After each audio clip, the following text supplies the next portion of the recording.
Welcome to our channel. Today we how to transfer inheritance with Vanguard, full guide step by step clearly. Begin by logging into your Vanguard account. If you don't have an account, you'll need to create one before proceeding.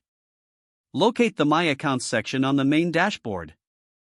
Click on Transfers to access the transfer options.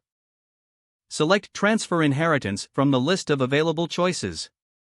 Read through the provided information regarding inheriting assets. Prepare the necessary documentation for the transfer. This may include a copy of the death certificate and a will or trust documents. Use the online form to start the transfer process. Fill out your personal information as required. Input the details of the deceased account holder.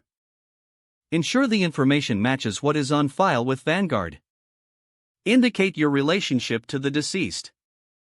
Upload the required documents as prompted. Double-check all entered information for accuracy. Submit the form once everything is completed. You will receive confirmation from Vanguard once the process is initiated. Monitor your email for updates regarding the status of the transfer. Be patient, as the transfer process may take several days to complete. After the transfer is complete, review your new account holdings. Consult Vanguard's customer service if you have any questions during the process. Consider tax implications and how the inheritance affects your financial situation. Stay informed on any future actions you may need to take regarding your inherited assets.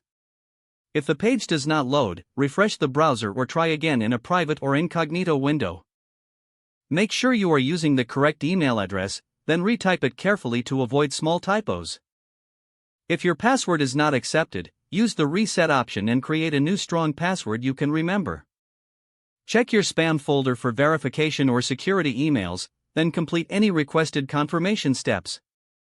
Enable two-factor authentication if available to improve account security and reduce unauthorized access risk. Don't forget to like this video and subscribe to our channel for more step-by-step tech guides.